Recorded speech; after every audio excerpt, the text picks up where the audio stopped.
네, 시청자 여러분 안녕하십니까. 전국 9개 민영방송과 국회방송 KTV와 함께하는 특별 대담 진행을 맡은 이재용입니다. 지난 16일 21대 국회가 드디어 개원식을 열고 본격적인 활동에 들어갔습니다. 20대 국회에 대한 국민의 실망이 크기 때문이겠죠. 여당도 야당도 지난 국회와는 다른 모습을 보여주겠다 이렇게 약속을 했습니다마는 글쎄요. 21대 국회가 시작한 지 2달, 국민의 마음이 그닥 편치만은 않은 것 같습니다. 전국 9개 민영방송과 국회방송 KTV와 함께하는 특별대담, 오늘은 177석 거대 여당을 이끌고 있는 분입니다. 더불어민주당 김태년 원내대표와 얘기 나눠보도록 하겠습니다. 어서 오십시오. 네, 안녕하세요. 네, 반갑습니다. 그리고 오늘 함께 말씀 나눌 분입니다. KBC 광주방송 서울방송본부 강동일 취재부장입니다. 어서 오세요. 네, 안녕하세요. 네, 반갑습니다. 지금 7월 임시국회 중이고 또 핫 이슈의 중심에 계셔서 굉장히 바쁘실 텐데 오늘 함께해 주셔서 정말 고맙습니다. 21대 국회 첫 본회의가 6월 5일에 열렸고요. 예. 한 달 반 정도 늦었습니다. 그렇지만 21대 지각 개원을 했어요. 우여곡절 많았죠? 그러니까 개원은 가장 빨랐고요. 네. 법정 날짜를 지켜서 국회의장을 뽑았으니까 개원식은 또 가장 개원식이. 네, 개원식은 또 가장 늦게 한 그런 국회로 기록이 된 거죠. 네. 코로나 이 와중에 이렇게 우리 국민들께서 크게 힘들어하고 또 불편한 것도 많고 그러기 때문에 아주 엄중한 책임을 가지고 21대 국회가 시작돼야 된다고 생각을 했습니다. 무엇보다도 이 코로나 위기를 극복하고 국민의 이 절박한 삶을 국회가 앞장서서 국회가 일을 잘해서 지켜드려야 한다 이런 임무가 있는데 어떻게 보면은 여야 간의 또 원만한 합의를 통해서 한 2달 국회가 진행됐으면 좋았을 텐데 협상은 중간중간에 잘 했는데 네. 예, 그 야당의 내부 사정 때문에 네.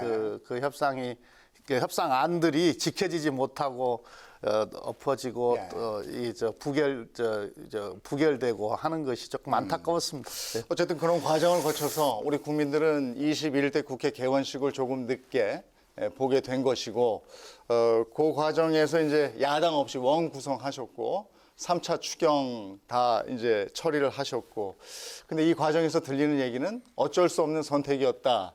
또 하나는 민주주의의 후퇴 아니냐. 들으셨죠? 그러면 이런 과정 보면서 또 많은 분들이 강한 여당의 더 강한 원내대표 아니냐 이런 얘기도 했는데 이런 부분은 어떻게 생각하십니까? 글쎄요, 저는 불가피한 선택이었다 이렇게 말씀을 드립니다. 그러니까 이 지금 이 코로나 위기가 어떻게 전대미문의 어떤 위기로 지금 오고 있는 거거든요. 그 지금 기업들도 어려움을 겪고 있고 또 일자리도 지금 여러 가지 어려움들이 있지 않습니까? 뭐 우리가 우리가 동네에서 보더라도 자영업자도 여러 가지 어려움들을 겪고 있는데 3차 추경을 제때에 그 처리를 해주지 않으면 어떤 이런 어려움들이 더욱더 가중되는 그런 상황이었었습니다. 네.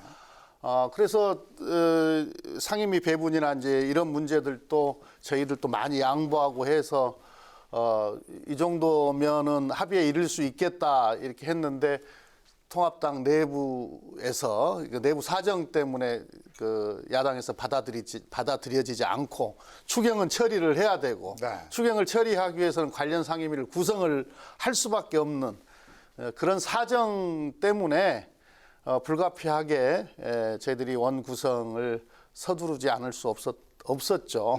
뭐 결과적으로는 야당하고 합의하에 했으면 더 좋았겠지만 국민의 삶이 더 먼저 아니겠습니까? 예.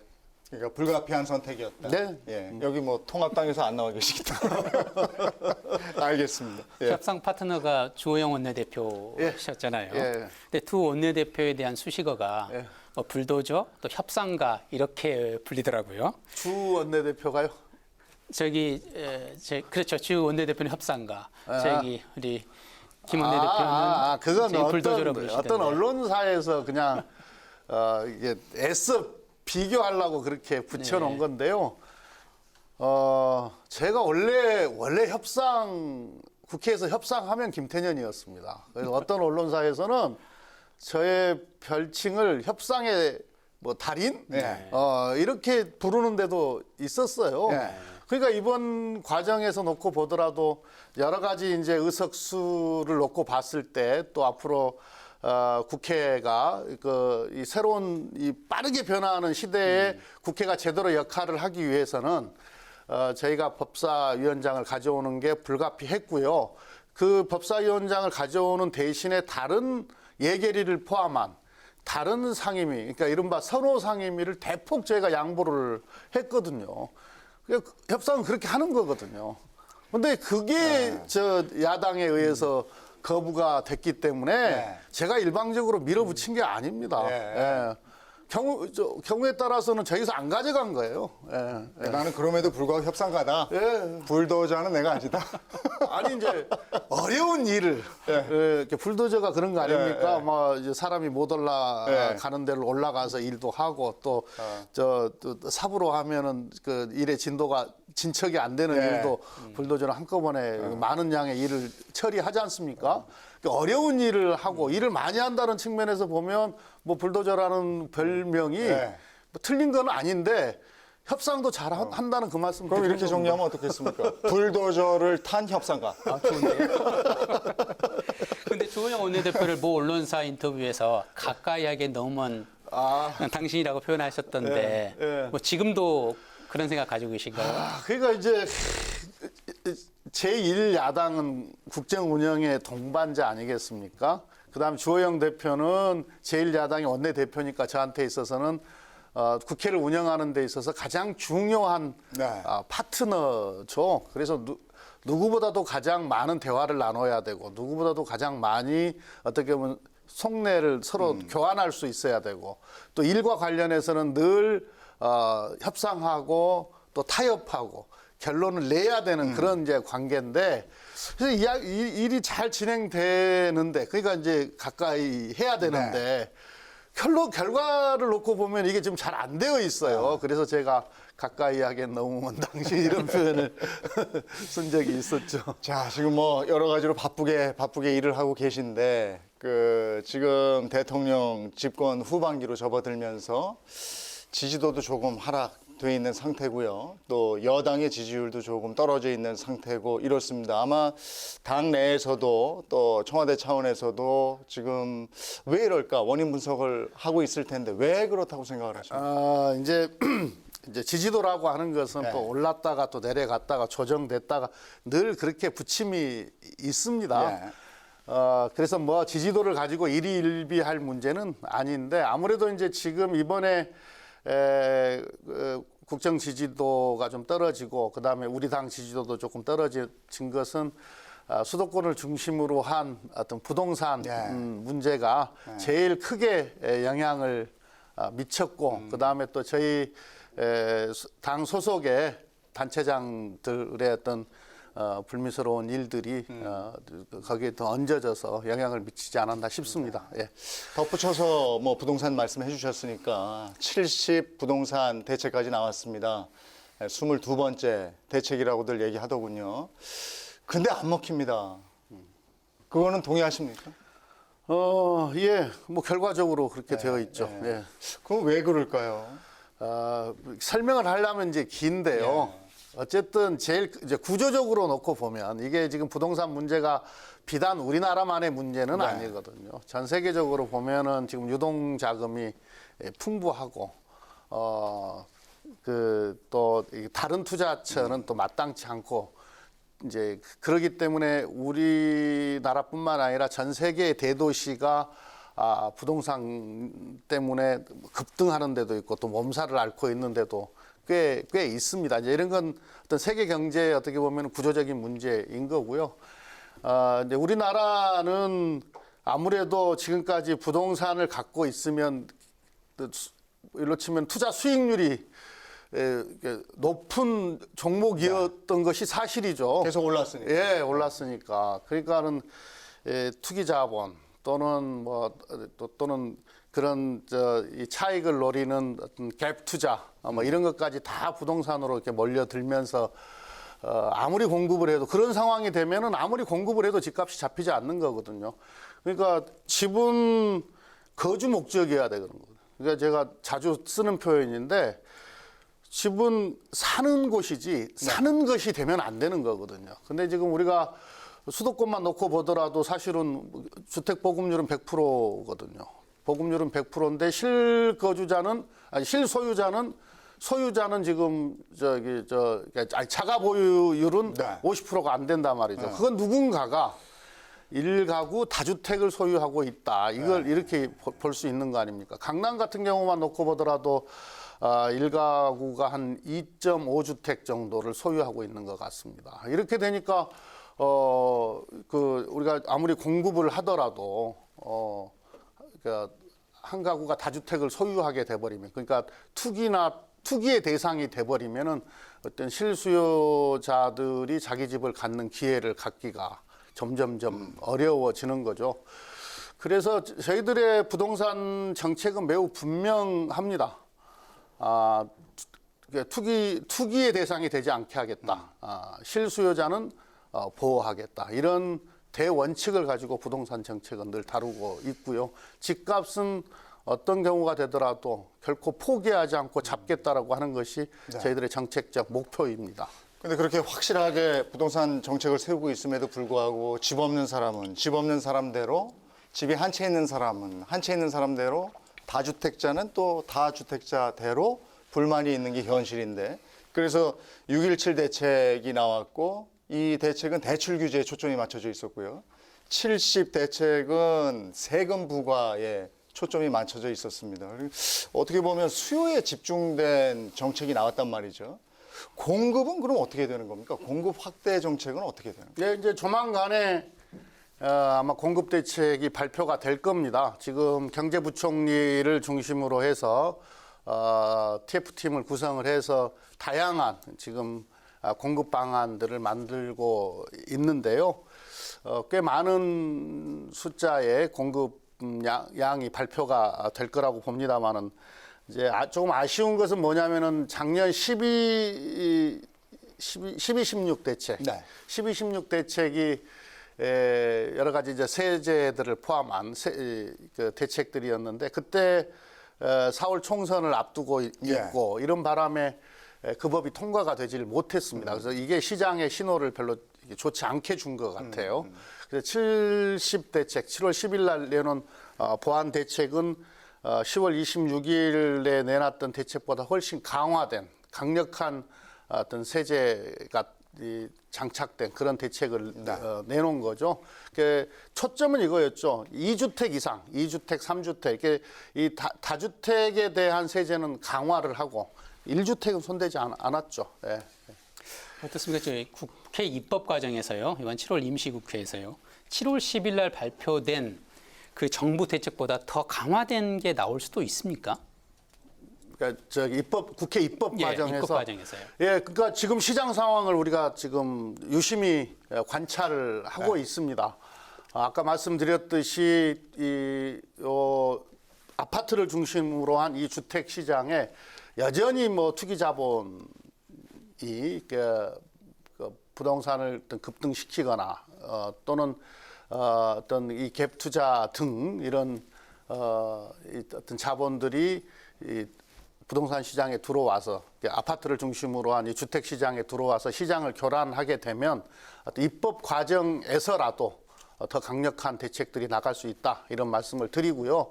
또 아울러서 우리가 보면 또 대책을 내놓으면은 이렇게 틈새를 찾아가지고 틈새를 찾아가지고 또 시장을 교란하는 경우도 많이 보고 있는데요.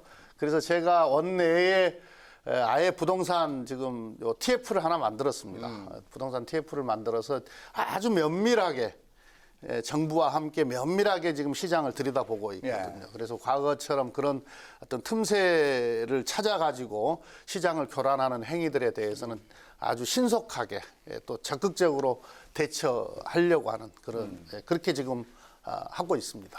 이 부동산 문제가 서울 수도권만의 문제는 아닙니다. 그래서 전 국민이 관심을 가지는 사안인데요. 수도권과 지역이 이렇게 느끼는 온도 차이가 좀 있습니다. 그렇죠. 예, 오히려 정부 대책이 수도권이나 서울에 집중되다 보면 지방의 집값은 오히려 떨어지거나 이런 경우가 많습니다. 이게 서울 수도권과 지방의 이렇게 양극화 이게 더 심화되지 않을까 하는 우려도 나오고 있는데 어떻게 보십니까? 그렇게 되면은 안 되는 거죠. 그래서 제가 이제 지금 이제 이 수도권의 면적이 한 11.8%쯤 될 거예요. 전 국토 면적에. 네. 그런데 인구는 지금 절반을 넘어섰거든요. 지금 수도권과 비수도권의 인구가 역전되지 않았습니까? 그러니까는 요 수도권과 비수도권의 어떤 이런 그러니까 이 수도권의 어떤 밀집 상황, 예. 현상 이걸 완화시키지 않고서는 지금 방금 말씀하셨던 그런 현상이 계속 벌어질 수 있는 거죠. 사람도 그렇고 자본도 그렇고 각종 모든 자원이 다 수도권으로만 집중되면 지방은 늘 그런 문제에 직면할 수가 있게 됩니다. 그래서 근본적인 어떤 대책들이 필요한데 이제 저희가 참여정부 때부터 국가균형 발전을 어떤 국정 운영의 대목표로 어떻게 보면은 삼고 지금까지 추진해 왔지 않습니까? 물론 중간에 이제 다른 당에서 정부를 운영하면서 그게 조금 뭐 의지가 약화되기도 하고 그랬었습니다만은 다시 저희 이제 민주당 정부가 들어서서는 여전히 강력한 어떤 이 지방 이제 국가균형 발전 전략 이것을 계속 추진하고 있습니다. 네. 예. 서울 수도권의 과밀화의 문제 지적해 주셨고요. 그래서 지방과 함께 발전하는 얘기도 해 주셨는데 자연스럽게 지역 균형 발전이라는 얘기로 넘어가야 될 것 같습니다. 지역 균형 발전, 우리나라 균형 발전 지금 상태는 어떤 상태라고 보십니까? 근데 아까 말씀드렸듯이 그러니까 수도권의 그 사람과 돈과 이 모든 자원들이 이제 집중되면서 어떤 과밀화를 벗어나지 못하고 있지 않습니까? 그러니까 강력한 어떤 국가균형 발전 전략이 필요하다. 근데 참여정부 때 이제 저희들이 추진했던 것 중에 하나가 이제 행정수도 이전이었지 않습니까? 근데 그때 당시에 야당, 그러니까 지금의 야당이죠.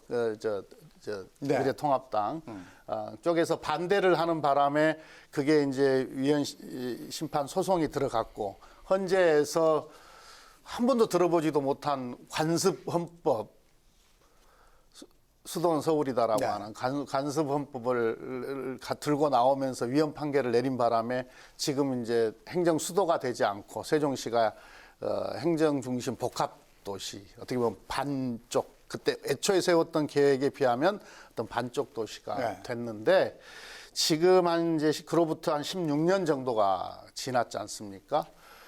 다시 추진할 필요가 있다. 저는 그렇게 봅니다. 그러니까 그때 세웠던 계획 또는 그 이상의 어떤 행정 수도를 완성할 때가 되었고 그래서 제가 이제 얼마 전 교섭단체 대표 연설을 통해서 국회뿐만이 아니라 청와대와 지금 이전하지 않고 있는 정부 부처 그다음에 공공기관에 다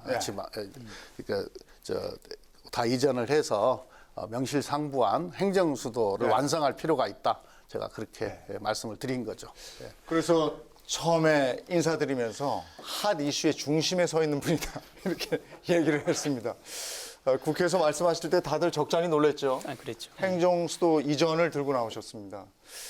가능할까요? 저는 가능하다고 봅니다. 그러니까 당시 이제 헌법재판소의 판결문을 보면 그 수도는 서울이다라고 하는 관습이 있다라고 하는 건데 이건 국민의 동의가 있으면 이 관습은 소멸한다. 국민의 동의가 있으면 소멸한다. 이렇게 판결문에 되어 있어요. 그러면서 이 국민의 동의의 방법을 두 가지를 제시를 하고 있거든요. 하나는 개헌, 하나는 국민 투표.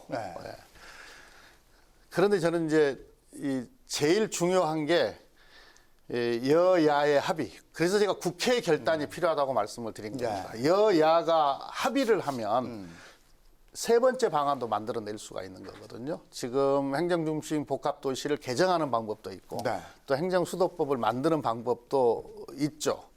그러니까 방법은 개헌도 있고 국민투표도 있고 법을 개정하거나 제정하는 방법도 있을 텐데 여야가 합의만 된다면 네. 또 우리 어떤 국민적 동의만 이루어진다면 세 개 중에 제일 빠른 방법을 또 합의할 수 있는 방법을 선택해서 저는 추진하면 된다고 봅니다. 그러니까는 불가능한 게 아니죠. 오히려 결단만 하면 아주 쉬워집니다. 예. 근데 미래통합당도 제가 이제 쭉 보니까 이제 제가 월요일 날 그렇게 국민들께 말씀을 드리고 미래통합당의 반응을 보니까 예. 딱히 반대한다는 말씀들을 안 하셔요. 딱히 반대하는 예. 말, 그러니까 제일 뭔가 그 대표 그 당의 대표께서는 이미 위헌 판결 받은 것을 어떻게 뒤집을 수 있냐 이렇게 예. 말씀을 하시고 뭐 반대한다 이런 말씀들은 안 하셔. 또 오늘 보니까 몇몇 그 당의 주요 지도자들이나 의원들은 또 예. 찬성한다, 해야 한다 또 이렇게 말씀하시는 의원들도 계셔서 충분히 저는 논의가 가능하다고 보고요. 위헌 때문에 못한다라고 하는 것은 그건 우리가 충분히 여야 합의만 되면 극복이 가능합니다. 그러니까 위헌 부분을 해소를 하면 될 거 아닙니까? 그러면 그때 헌법재판소에서 이야기했듯이 개헌할 수도 있고 국민투표할 수도 있고 네. 그다음에 여야가 합의에 의하여 법을 만들 수도 있고 개정할 수도 있고 그런 과정에서 누군가가 또 위헌 심판을 헌재에다가 넣게 되면 16년 전의 판결이 저는 그대로 유지될 거라고 보지 않습니다. 우리가 지금 많은 경우를 보고 있지 않습니까? 특정 법 같은 경우에는 지금은 합법이었다가도 예. 또 세월이 시대가 변해서 여러 가지 사회 여건이 바뀌면은 위헌이 되기도 하고 그런 법들이 꽤 있지 않습니까? 이것도 마찬가지거든요. 가장 좋은 방법은 협상 파트너인 통합당의 이제 동의를 이끌어내는 것일 텐데요. 네네. 통합당에서는 이게 부동산 정책을 이렇게 숨기려는 면피용이다 이런 반응이 나왔습니다. 혹시 그런 의도에서 제기하신 것은 아닙니까? 액면 그대로 봐주셨으면 좋겠는데 아까 이제 이 수도권 과밀 현상을 그대로 둘 것이냐, 그 다음에 수도권과 지방의 이 격차를 그대로 둘 것이냐, 그 다음에 이 반쪽짜리 행정도시가 됨으로써 이 행정의 낭비, 사회적 이 비효율 이걸 그대로 방치할 것이냐 이런 문제 속에서 제가 행정수도 완성을 제기를 한 거고요. 그날도 그렇게 이야기를 했고요. 네. 결과적으로 그렇게 해서 수도권이 분산이 된다면, 그러니까 수도권 집중으로 인한 부동산 문제가 있다고 한다면, 수도권 집중을 막는다고 한다면 결과적으로 부동산에도 좋은 영향을 미칠 거 아니냐. 부동산 대책에도 좋은 영향을 미칠 거 아니냐. 이렇게 말씀을 드린 거죠. 그러니까 결과적으로 어떻게 보면은 집값을 잡는데 조금 도움이 될는지는 모르겠는데요. 네. 그것 때문에 행정수도 완성을 건 것은 아닙니다. 이건 정말 필요한 일이기 때문에 내가 이 화두를 던졌다 이런 표현이신 예, 것 같은데요. 그런데 단순히 지금 행정수도를 하나 만든다라고 하는 것이 국회나 청와대나 또는 정부기관들, 국가기관들이 이전하는 것으로 저는 그걸로 효과가 멈출 거라고 보지 않아요. 예. 유발 효과가 상당할 거라고 예. 봅니다. 지금 이제 서울의 모든 어떤 행정 편익이나 또는 자원이나 자본이 집중되어 있기 때문에 서울에 꼭 있어야만 되는 기업들도 있을 필요가 있는 기업들도 어떻게 보면 행정수도의 건설로 인해서 비교적 지방에 내려갈 수 있는 요인이 생길 수도 있는 거고요. 그 다음에 지금 또 여러 가지 일자리나 또 취업 기회나 이런 걸 갖기 위해서 또 다 인서울 하고 있지 않습니까? 우리 학생들도 대학을 가기 위해서. 또 근데 지방에 여러 가지 기회가 생기게 되면 굳이 또 인서울을 하지 않아도 되기 때문에 어떻게 보면 국가 균형 발전을 우리가 펼쳐나가는 데 있어서 매우 중요한 분기점이 될 수 있다. 행정수도 완성은 저는 그렇게 보는 거죠. 여야 합의 부분도 말씀하셨지만 정작 중요한 건 국민들의 여론 아니겠습니까? 네. 국민이 어떻게 생각하는가. 예. 여기에 대한 어떤 조사나 이런 게 이루어진 게 있습니까? 예, 오늘 여론조사 기관에서 발표됐는데 찬성이 과반이 넘지 않습니까? 예. 예. 반대는 뭐 30%대이고요. 예. 제가 이제 대표 연설에다가 넣을 때 그냥 한 게 아니고 사실 자체적으로 조사를 했었어요. 아, 예, 자체적으로 조사를 했는데 찬성 여론이 월등히 높았습니다. 예. 예. 지금 저희가 조사한 걸로는 서울도 찬성이 더 높았습니다. 그래서 지금 뭐 국회 행정수도 완성 특별위원회 구성 이런 것도 제안을 하셨잖아요. 네. 그 활발하게 이루어지겠습니까? 이제 그 주호영 대표와 진지하게 이 국가의 미래를 놓고 네. 한번 논의를 해볼 생각인데요. 아직은 뭐 행정수도 완성과 관련해서 반대한다는 말씀을 안 하고 계시기 때문에 충분히 여지가 있다 이렇게 보고 있습니다. 예. 어떤 제가 그렇게 이야기를 했던 어떤 진정성 이런 걸 조금 좀 보여드릴 생각이에요. 예. 이 문제로 두 분이 만나신 건 없는 거죠? 예, 아직은 없습니다. 예. 예. 그렇다면 서울과 수도권의 거부나 반발 이런 건 없을까요? 제가 조사해 본 바로는 서울도 그러니까 수도권 전체로 놓고 보면 찬성 비율이 훨씬 높고요. 네. 서울만 놓고 보더라도 저희 자체 조사로는 네. 찬성 여론이 더 높았습니다. 그 서울 수도권이 지역구인 의원 수가 더 많잖아요. 현재는 그렇죠. 지금 대표님도 그러시잖아요, 그죠? 예, 인구가 역전됐기 때문에 우리 의원 수는 네. 땅의 넓이를 네. 대변하는 게 아니고 그럼 그 의원들은 사람 숫자를 그러면 국회를 통째로 세종으로 가자 네. 이랬을 때 어떤 반응이었어요? 저희 당은 뭐 어떻게 보면은 저희 당의 정강 정책에 있는 강령에 있는 그런 가치이기 네. 때문에 뭐 주저하거나 반대하는 의원은 단 한 명도 없고요. 네. 미래통합당의 상당수 의원들도 네. 제가 보기에는 거의 마음으로는 대부분의 의원들께서 동의하실 거라고 생각을 합니다. 다른 이유 때문에 동의 여부를 밝히지 못하고 계셔서 그렇죠. 네. 왜냐하면 실제로 지금 의원 생활을 하면서 경험을 하고 계시거든요. 그러니까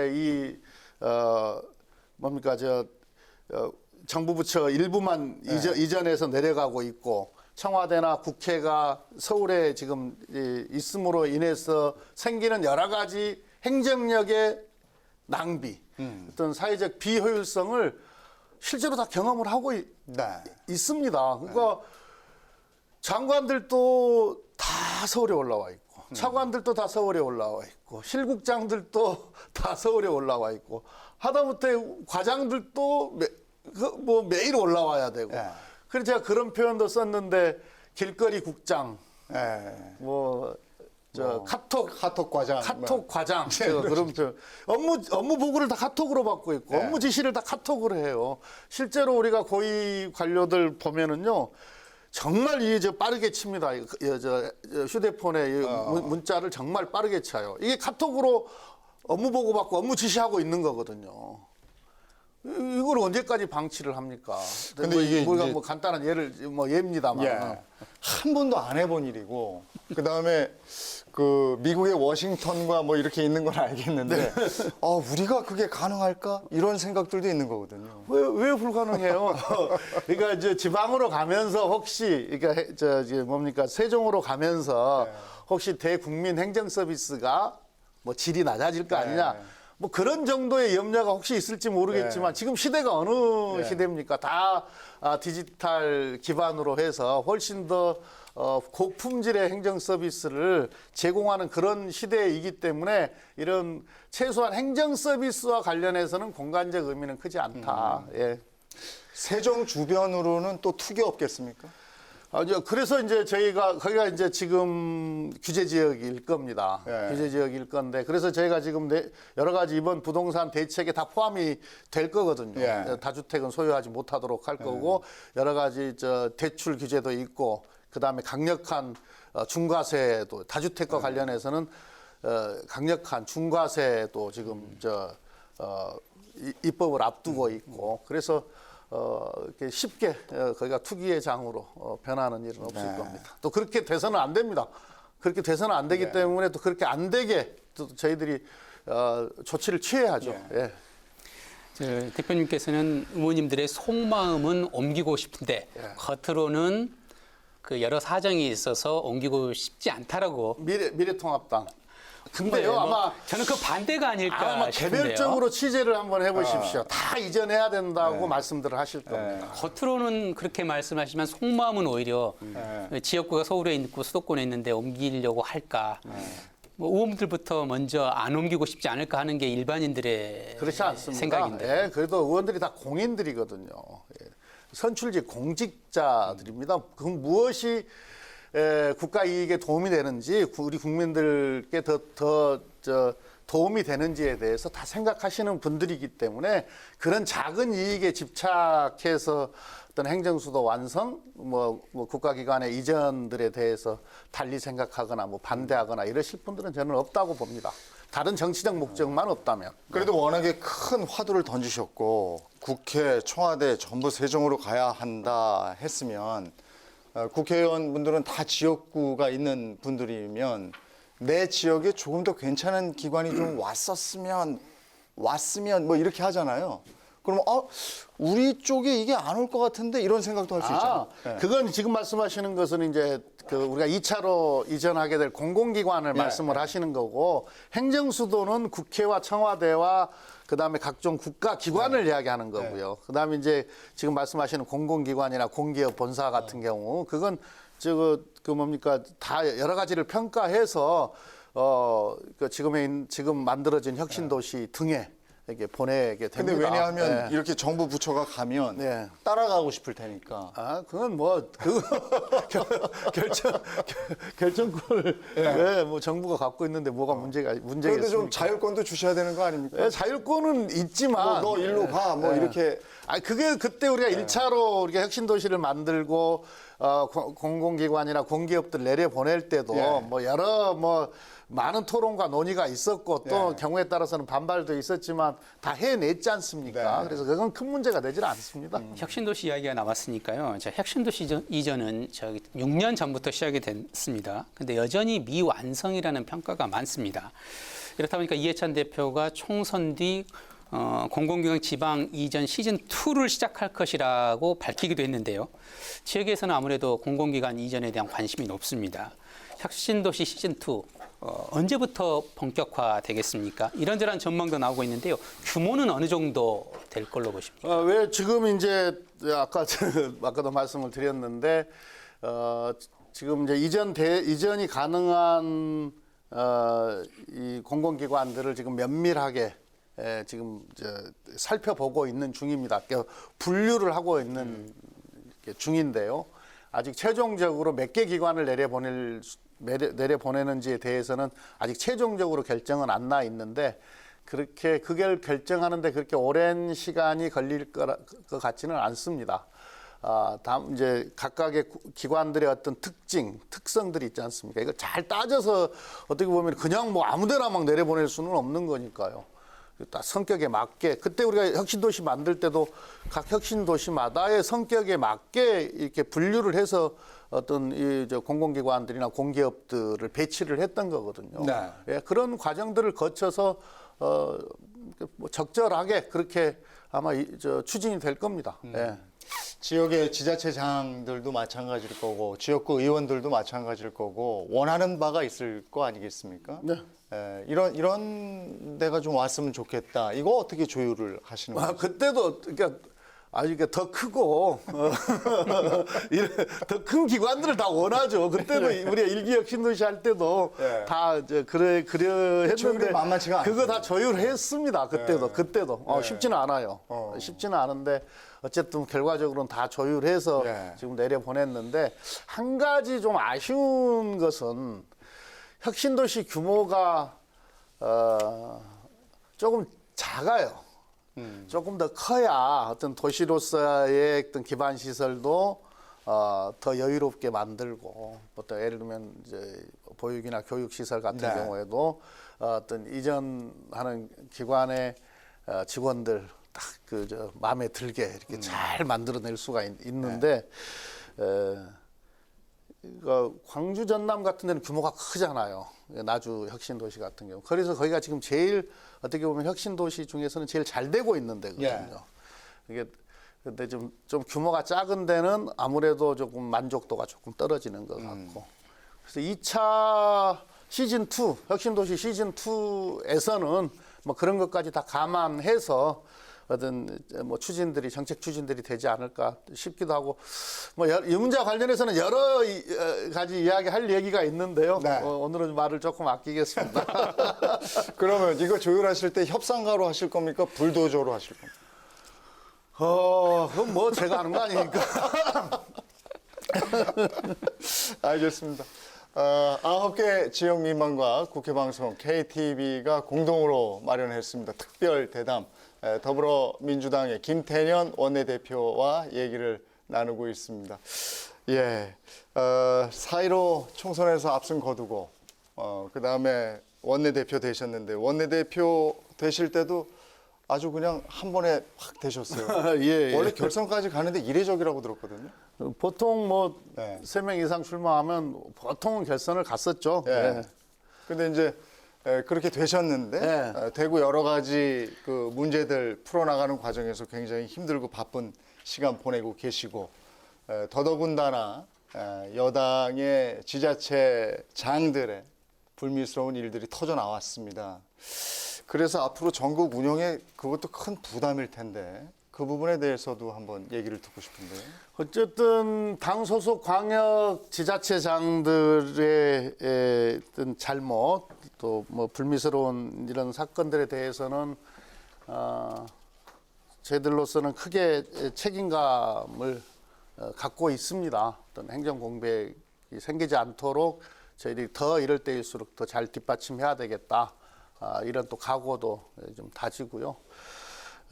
또 피해자들께 또 뭐 제가 그때 교섭단체 대표 연설에서도 말씀드렸지만 피해자들께 어떤 사과도 드렸고요. 다만 이제 대책과 관련해서는 어쨌든 이런 일들이 재발하지 않도록 어떻게 보면은 우리는 국회니까 법적 장치도 더 잘 만들고 해야 될 것 같고요. 그 다음에 무엇보다도 피해자를 잘 보호해서 일상으로 돌아가실 수 있도록 빨리 일상으로 돌아가실 수 있도록 저희들이 잘 보호를 해야 된다 이런 생각을 갖고 있습니다. 다음 달에 이제 전당대회가 치러지는데요. 다음 달 치러진 당대표 선거는 3파전으로 치러지게 됐습니다. 이 전당대회가 아마 3파전으로 치러지면서 흥행을 더 끌 것 같습니다. 전당대회가 부동산 문제, 뭐 박원순 시장 성추행 의혹 등 어려운 당 분위기를 좀 수습하는 데 도움이 되겠습니까? 어떻게 보십니까? 글쎄요, 뭐 전당대회를 그런 목적으로 하는 건 아니니까요. 그런데 이제 결과적으로 그러니까 당 대표가 되기 위해서 또 많은 이렇게 대표들이 포부도 이야기할 것이고 또 집권당의 책임을 다하기 위해서 어떻게 당을 끌어가겠습니다. 국민들께는 어떤 일을 하겠습니다라는 어떤 말씀들을 많이 드릴 거기 때문에 아무래도 국민들께서 우리 당을 더 많이 주목해 주시지 않겠습니까? 다만 이제 이게 지금 코로나 전국 속에서 치러지는 전당대회라서 비대면이 많아요. 그러니까 과거처럼 막 이렇게 분위기를 막 이렇게 띄우는 뭐 이게 체육관에 막 모여서 하고 이런 행사들을 못 해서 좀 어떨지는 잘 모르겠는데 예. 뭐 전당대회가 도움 되겠죠. 알겠습니다. 오늘도 얘기하면서 코로나 얘기를 앞부분에 많이 해주셨는데 뭐 포스트 코로나, 위드 코로나 이런 얘기는 이제 낯선 단어가 아닙니다. 자연스럽게 한국판 뉴딜 얘기로 이제 넘어가도록 하겠는데 하한국판 뉴딜이 핵심 전략이다 이랬는데 이 부분 설명을 좀 해주셔야 되겠어요? 개념적인 면에서도. 이렇게 좀 우리가 이제 식민 시대를 경험했고 또 전쟁을 경험하지 않았습니까? 네. 그래서 폐허가 됐는데 60년대 초반에 경제개발 5개년 계획을 추진하고 그로 인해서 우리가 산업화에 성공을 했습니다. 이게 첫 번째고요. 네. 두 번째 IMF 위기가 왔는데 그 위기를 위기로만 보지 않고 오히려 어떤 새로운 도약의 기회로 우리가 만들어냈어요. 그게 뭐냐면은 정보통신의 산업에다가 집중적으로 투자를 해서 정보통신의 ICT의 강국을 만들지 않았습니까? 네. 이게 지금 앞으로 디지털 시대로 가는 데 있어서 큰 기반이 된 거거든요. 이제 이 코로나가 아니더라도 이 4차 산업혁명 시대에 우리가 지금 이제 21세기 들어서서 돌입을 해 있지 않습니까? 그러니까 빠르게 시대가 변하고 있고 그게 산업 경제뿐만이 아니라 삶의 구조도 그렇게 되는데 이 코로나가 오히려 이제 이런 빠른 변화를 더 가속화시킨 측면이 있습니다. 그래서 이 어떤 시대 전환, 새로운 시대로의 어떤 전환에 지금 딱 서 있는 거죠, 우리가. 그런 측면에서 봤을 때 이제 어떤 제3의 도약의 기회로 한국판 뉴딜이 저희들의 핵심 전략이 되는 겁니다. 그러니까 디지털 뉴딜, 그다음에 그린 뉴딜.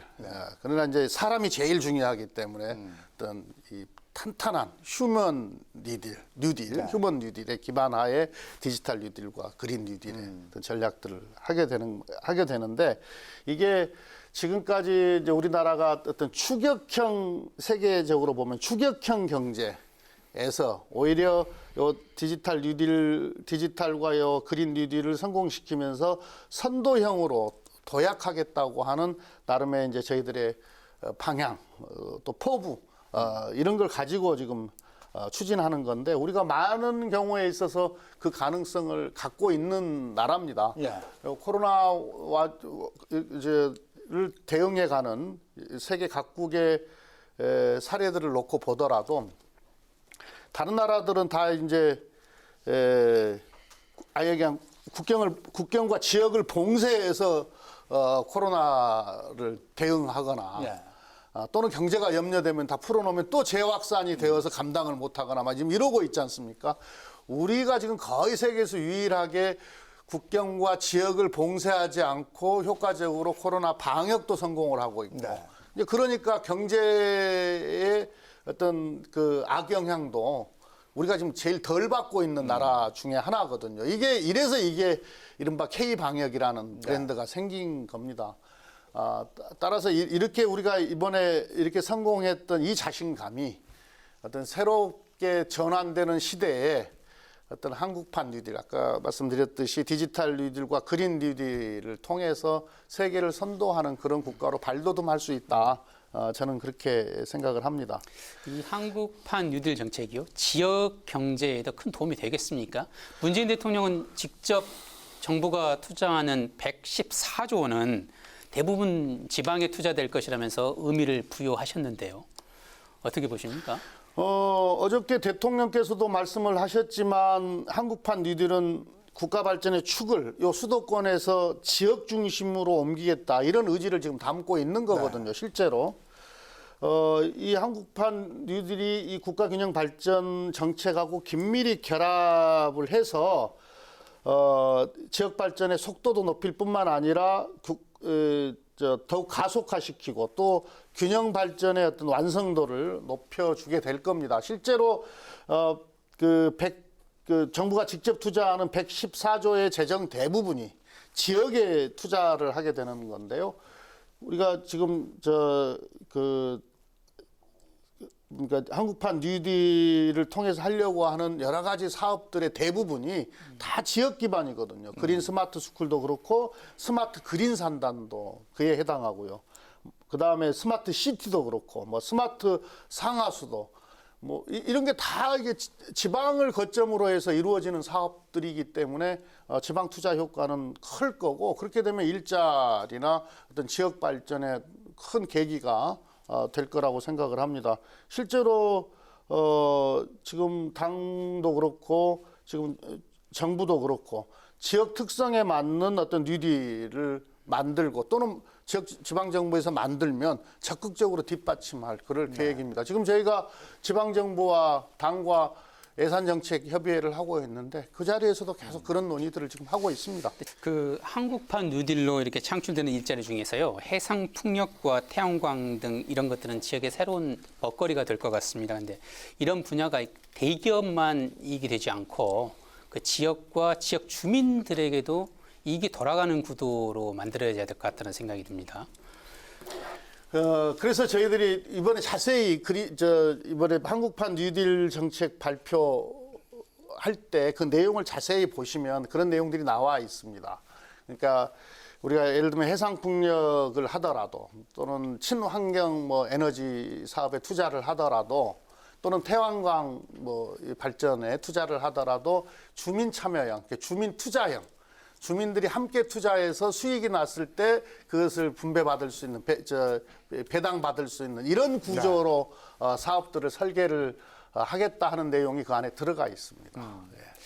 자, 뭐 여러 가지 현안이 많습니다만은 그 국회 뭐 공수처 출범도 그렇고 인사청문회도 그렇고 갈 길이 참 바쁩니다. 근데 야당과의 협조 없이 이런 것들이 이루어지지 않을 텐데 야당과의 협조 어떻게 하실 생각이십니까?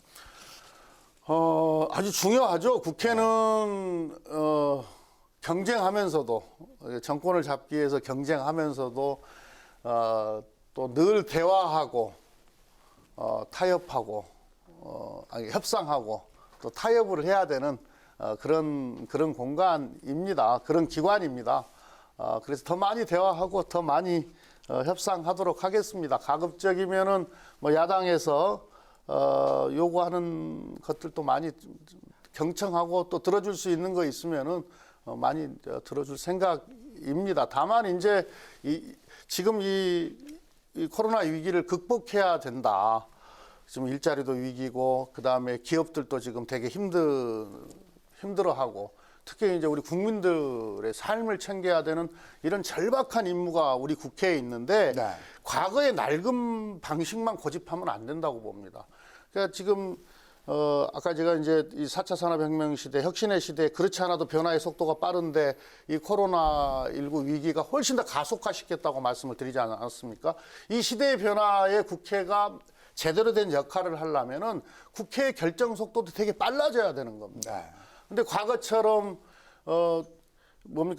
결정 못하고 국회가 결정을 못하고 그냥 시간만 허비하게 되면 그만큼 허비하는 것만큼 우리 기업의 경제 활동이 또 활력을 잃게 되고 그만큼 우리가 일자리를 지키는 데 있어서도 어떤 시간을 놓치게 되고 또 그만큼 우리 국민의 고통은 가중되는 거기 때문에 치열하게 토론하고 논쟁하고 이렇게 하더라도 결정은 제때제때 해주는 그런 국회 문화가 만들어져야 되고 그걸 위해서 제가 이제 일하는 국회법, 네. 일하는 국회법은 국회가 일을 더 잘하자는 취지로 만들어 놓은 법입니다. 그래서 그것도 야당하고 적극적으로 좀 협상을 해볼 생각입니다.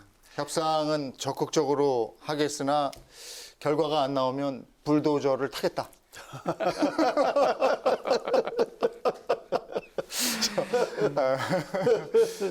강 부장님도 뭐 같이 함께 하셨으니까요. 네네. 아까 뉴딜 관련해서 예, 더 하실 말씀 있으세요? 한 말씀 예, 더 드리면 그러니까 누군가의 희생을 전제로 해서 누군가가 네. 성장하는 거 이건 바람직스럽지 않거든요. 네. 그다음에 이 길을 극복하는 과정에서 어떤 양극화를 더 심화시키거나 격차가 더 벌어지는 것은 지속 가능한 성장에 도움이 되질 않거든요. 가능하지도 않거든요. 따라서 이 위기를 극복하는 과정에서 오히려 우리가 양극화 해소의 기회로 삼는 이런 적극적인 정책들이 필요한 거죠. 그래서 이제 제일 필요한 게 뭐냐면은 사회적 대화와 사회적 타협입니다. 그러니까 대기업만 성장하고 중소기업은 어렵고 이러면 안 되는 거거든요. 대기업과 중소기업이 함께 성장하고 네. 또 신산업과 전통산업이 서로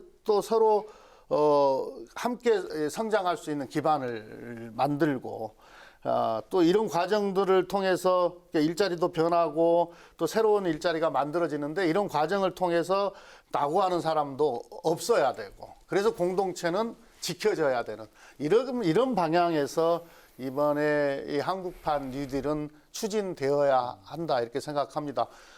이 수도권과 이렇게 지역의 발전을 통해서 수도권과 비수도권의 격차도 획기적으로 줄여야 되는 거고요. 그런 목표를 분명히 하고 한국판 뉴딜을 추진할 생각입니다. 알겠습니다. 강동일 기자도 마무리하면서 한 말씀 하시죠. 그 과정에서 소외된 국민이 없도록 해주시면 좋겠습니다. 그래서 수도권 집중이 아니라 균형 발전이 이루어질 수 있도록 또 모든 사람이 더 잘 살 수 있도록 힘써주시기 바랍니다. 상식대로 해야 이득을 보는 사회 만들어주시길 바랍니다. 네, 21대 국회에서 여당이 가장 강조하는 것이 일하는 국회입니다. 모쪼록 국민을 위해 부지런히 일하는 국회의 모습 기대하겠습니다. 오늘 자리해 주셔서 고맙습니다. 네. 또 강동일 기자도 오늘 함께해 주셔서 고맙습니다. 네. 네, 여기서 마치겠습니다. 9개 지역 민방과 국회 방송 KTV가 함께 마련한 특별 대담. 김태년 더불어민주당 원내대표에게 듣는다. 함께 하셨습니다. 저는 다음 시간에 인사드리겠습니다. 함께해 주신 시청자 여러분 대단히 고맙습니다.